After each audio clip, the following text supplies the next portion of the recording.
7FM eswa no nsia de din kan abo anopai ena ye benada kita osabosome de toso aduonu enkono emfi champenu ene aduonu enum eda fofra wotwe ampon nyankro pon kwa me anafra ne ku wasa ye biemu a wode yankwa ache ye nin ye ba besom sa asomfo se de da ye sommo no ensem ede nam no enam Promise FM 102.7 ene Promise TV eso de bedi ani mu bi ene se Dr. Dominic Akrutinga Ayene eya Attorney General wadi nsembia tudwa akire de ntia Dr. Kwabnado fo case ekopie mu okoto no abanse woni akire bio asante mantamakuafo bi di adesrade eto opemso tumfo se eto abi anim se adawro ma momoden kom wana gadam sefo sei won kuadwuma Ghana fo adehia wodi ntosi hudwa na wakra ntosi di free Burkina Faso ba Ghana woni Burkina Faso mpenimfo akwakwahia emu nkomo anopai wo bete ye be gina mu achim ochin so na wana manbo ya eba na nanum ani abrekasa wonum echiremu se wo manga na se wonum kan wa yanka nchire wonum firi se enhumasua niamma mu odin ma wonum ho papa kane mampani John Ejekum Kofo e de krata atenten apie monten so afa yewura Charles Kodwofo so Daddy Lumba ni wu a wo no eho asante mantam NPP amanyoku no dompia for Central Regional Organizer Dr. Francis Adumako Franza na eka say na was NPP amanyoku no umgu amboa ene ahusiesie so afimpi no ne aduonu nwotwe 2028 abato mu wonum esaba abamu ebusuafo nsam no edoso pii no aka we hu na no pai yaje brese ye de ba besomo se anopa no nsia e ka sebo na mom enipa na mabosom sa enu ntia na no pai yemfa ka sebo no ho aseda emadwumakuyi wo sofo reko herbal center ekurase doctor eno no wo yade no eye pressure sciatica diabetes hepatitis empemu agro na wakwatibie ene ho yarewa no nyina no a fo ni kiremu ewo osofo reko herbal center ho sada nso na wo de no watotramo wi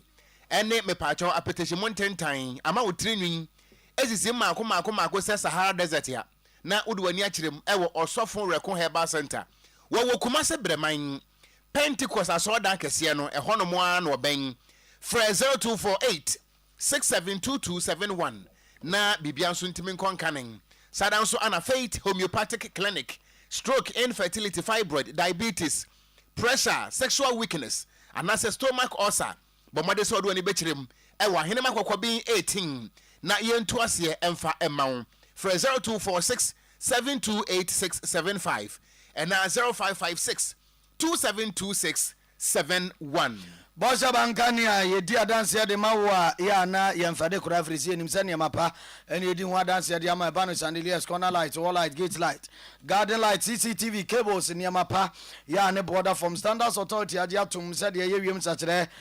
tie no na wonum bosha ba hweso ama ene yedi aye ho nkane ane ne mapa ya wode aba brochira bagana nti brabadin kane ane onsensem ewo bosha banchen secretary adapter switches outdoor electrical cables no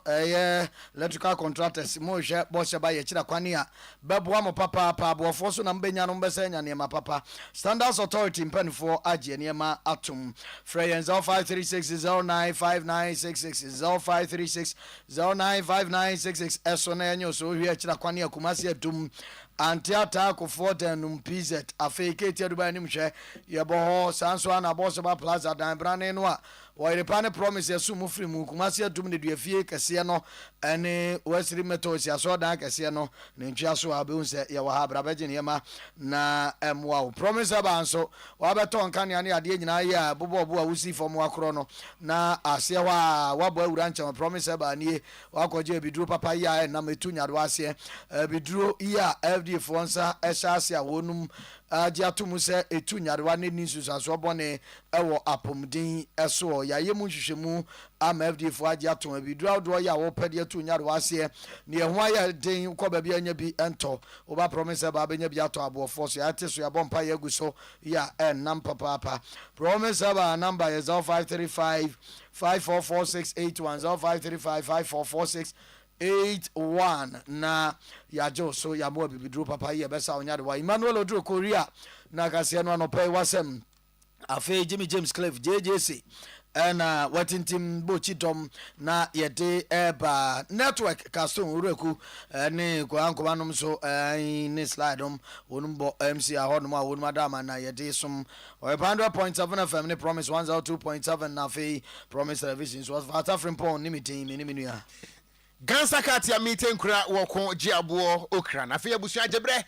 na anopai ensam ne emi abiemu emfa ema wo abandada no etabiri yewura kwabenadofo Dr. Edni Kopiemu ewo court se banks ahodo bi a eguye ewo Ghana ha no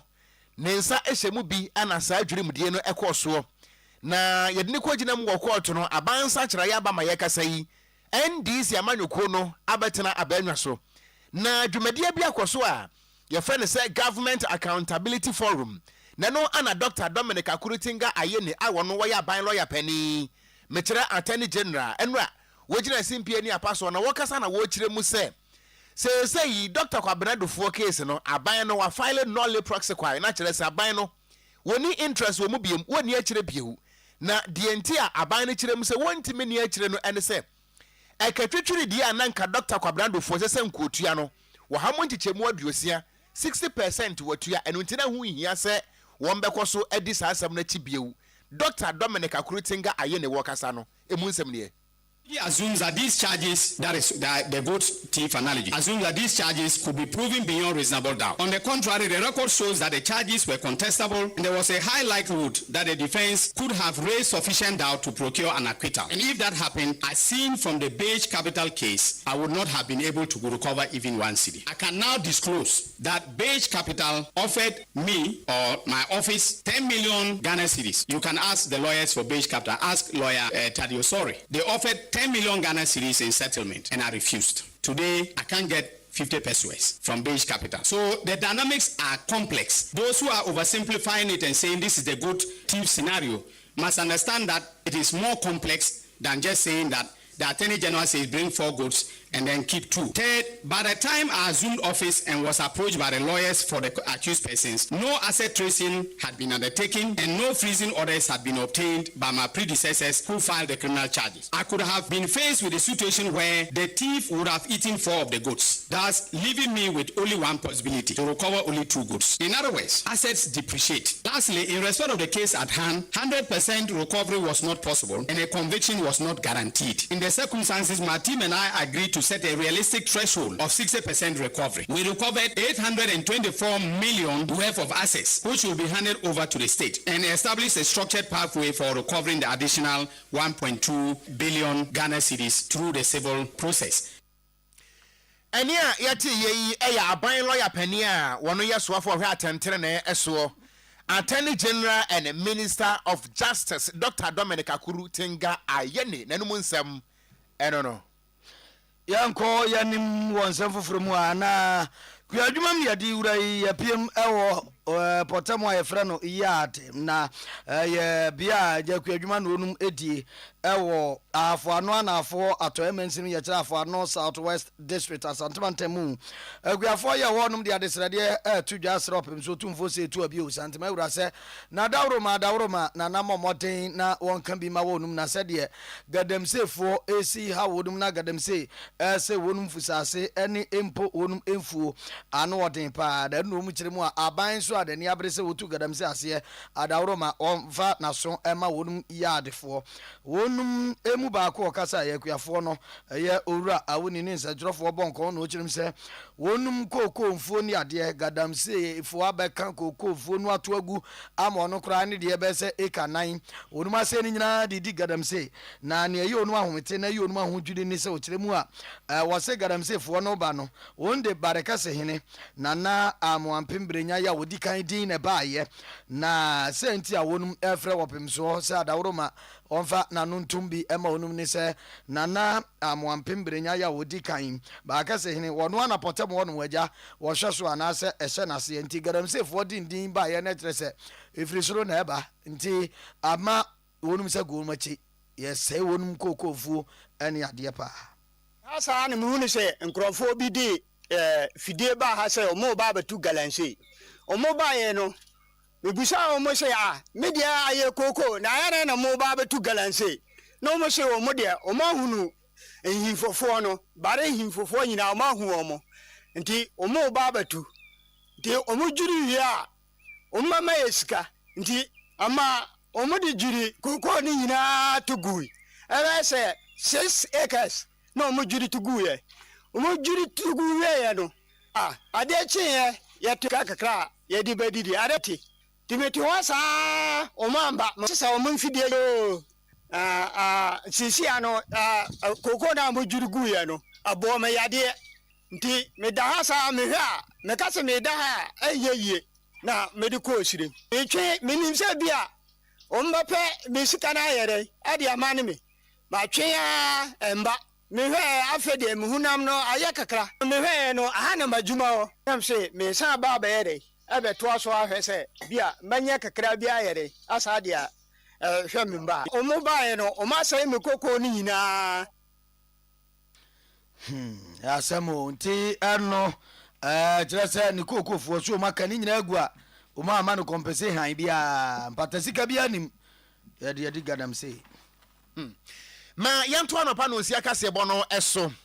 ye ko ensamfoforo emu a Ghana fo ade hia waka wo ho abomu na entosi hu dwa na wodie na wokra ntosi edi free Burkina Faso eba wo mai emu wo mon kabom kubatan eye Ghana National Tomato Traders and Transporters Association na wonom akodi dwuma bi ewo Burkina Faso na wo mo enam Ghana embassy so eno ewo Ogadugu ana koye sa meeting no na wone mpanimfo a wo mo ewo Burkina Faso ne kodi sa dwuma ni nyina no ene se kwanye wo mo betimedi entosi no every Burkina Faso abedru Ghana na akwansidie emamu wo kiremu a ebre bi atwa mu no wo betia se yese transporters yi wo mo de niema ne ba kromforamfo abesisi wo mo kwan mu ajo mo niema ne ade na wo kirem se David ye koso na ne enyan eno ntine hu behia se wo ne wonu anu mu a wo Burkina Faso koye sa meeting no na nkitahode ne bi ene se wo behwe bambo nsem enne kwan obefa so a tomatoes no wo betimi da bedru Ghana na kwansidie biada emma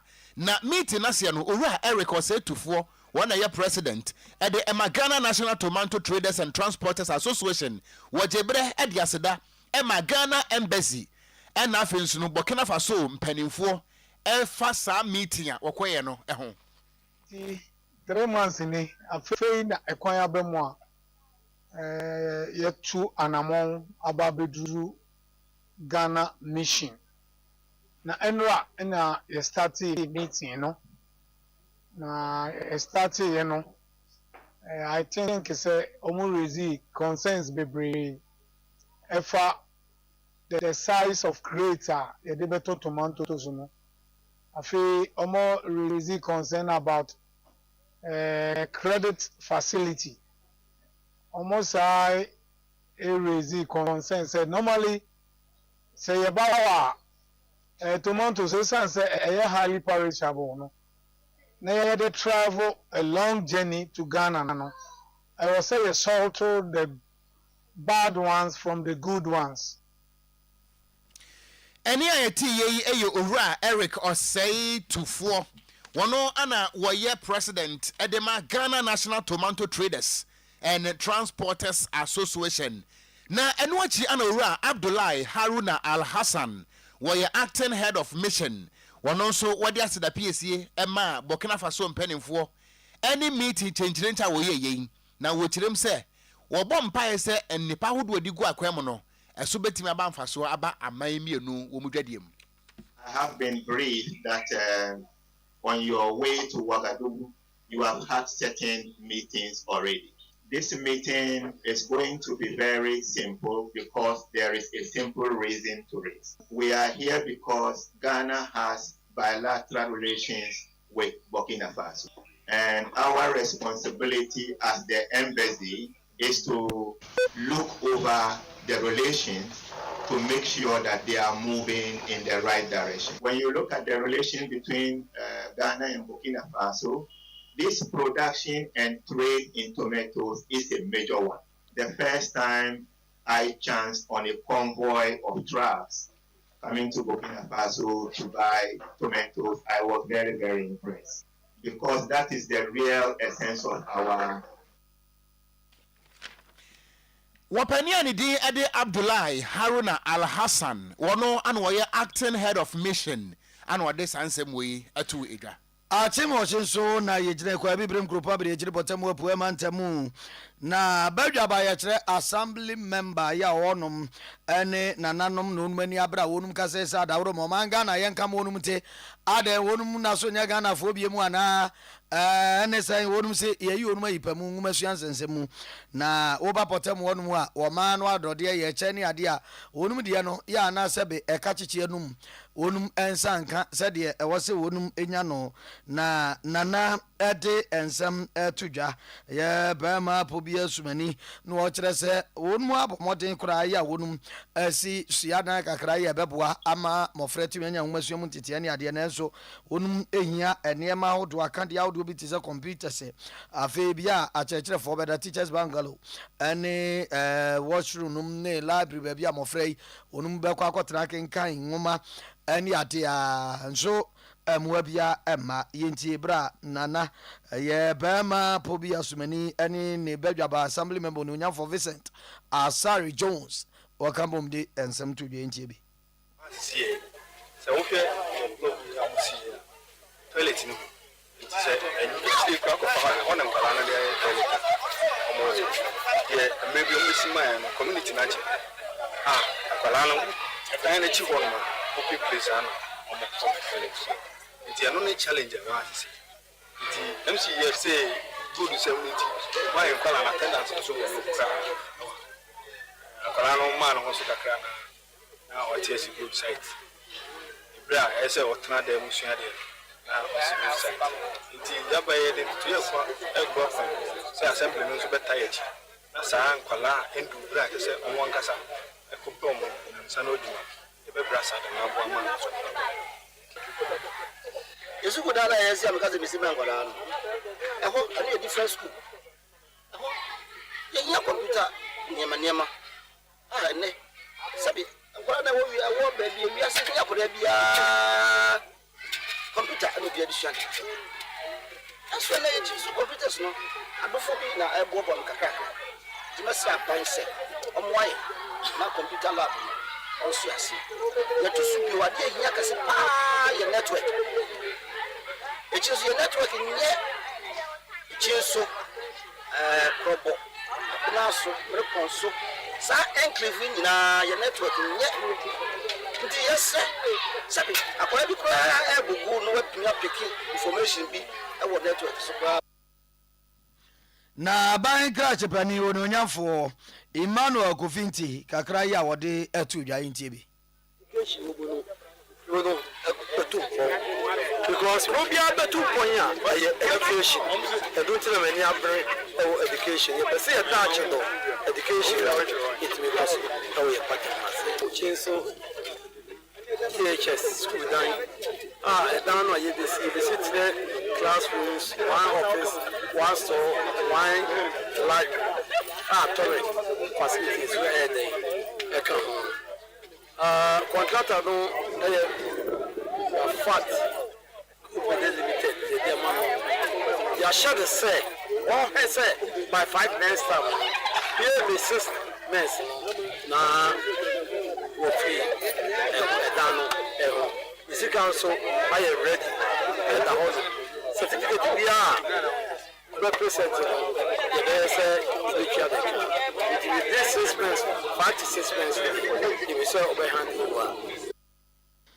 Yo nti aban kra chepani yo wokwa bibire mu krupa bire chiri potem wono no nyafo Emmanuel Kofinti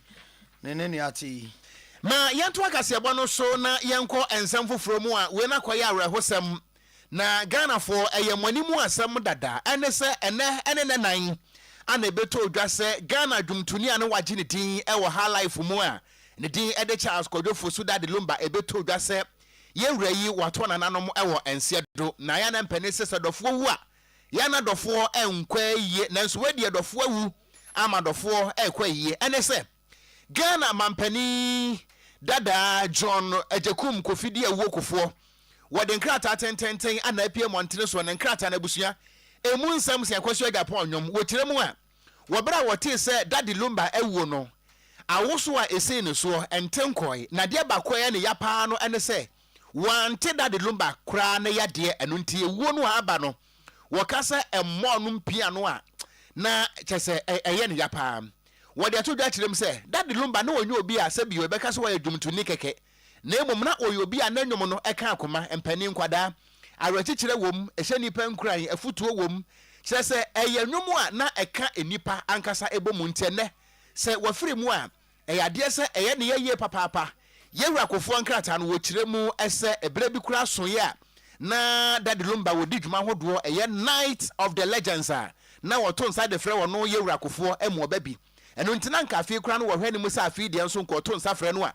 anka wɔbɛba nanso no ba mo wo mpa de panti watabiri Daddy Lumba wɔde ne korɔ na ne nkrata asɛm no wɔde yɛ akɔnsɛm ɛma ne yira wogya na kyire Mama Priscilla ɛne abusua ɛma nyinaa sɛ wɔtwa di ampa nyankopɔn kwame wɔno a na ɛma wɔno aso na agye nti nyankopɔn no ankasa wɔn kyekyere abusua no awura na mbom si ɛka sɛ yɛ kaaka yɛ achievement anasɛ nneɛma hodoɔ a Daddy Lumba wɔbɛyɛ asase so a yɛntimi ɛnka nwie na ɛnka nwie kyina wɔgyina we so ɛde ɛyɛ dɛmire fadue ɛma yɛwura Daddy Lumba de late sɛ nyankopɔn wɔma no baabi pantena na wɔma no ahomegyeɛ papa ɛwɔ Nana Abraham kukumu a ɛnkrata pie mɔntene ɛsoɔ yi yɛma mpani dada John Kofi de awuo wɔ ne yɛmɛfɛ gentle giant ɛgyekom kofoɔ ne nsa anahyase a ayɛ awerɛhosɛm tena yɛgyina we so a yɛde aseda bɛma nyankopɔn sɛ wɔkae ho ne yɛbɛsomyɛ na aseda ɛtɔ so biom yɛmfa ɛma Genaf B Catering Services ɛnɔpɛ yi breakfast no ayɛ krado yɛka breakfast a aduane a yɛdi no anɔpa nkwadaa deɛ wɔ mu mpanimfoɔ deɛ wɔ mu nti mo a mokɔ school ɛne mo a mokɔ adwuma no montemfa Genaf B Catering Services na mo nsa bɛtumi aka bi na awia no nso wonya time a tifam wɔ hɔ na lunch no ayɛ krado dada ɛmɔ 11 na ayɛ krado mepatɔ yɛwɔ plain rice and stew English breakfast and normal one. You have fried rice and jollof rice, spaghetti and noodles. Name say wo ye party outdoor and media bianwa. Ube here ni padom now pesa Genaf B Catering Services. Wo gather asanas na obe some adominema wono obeba benua amount. Ube hono ewo edum. One Access Bank no ane ben. One Mass by Ghana and the shani mo for 0247 009999 and 0244 23 9886. Yako na yanka mo se nyame yadoma 15th August pai bobrane no aduru so shanen so pa cho bodeti ne to ene promise ne Oyerepa sofo nyina ka bom ye no ko nyame anim anadwo no da no ampaye bedwa adwumtofo bebre minister Kwame Jedu e wa CS anso ana Joshua Bano wa CS Frida Boatin Engineer e wa CS da no nyame be ne ma ho nsenkyere ne papa pafi asem no yes the God of all possibilities Luke 137 dire se nyankropon bibia utumi eyo wamane ne wa de akero so fabra edane efiada se ne so 15th August na ye body mu anadwo no Oyerepa ni mu anom se de brano ye tade ba no urade abasa ba kese nti boaboa ho na ebra ye mo nyamempa happy birthday Koma Christian Boatin o manyina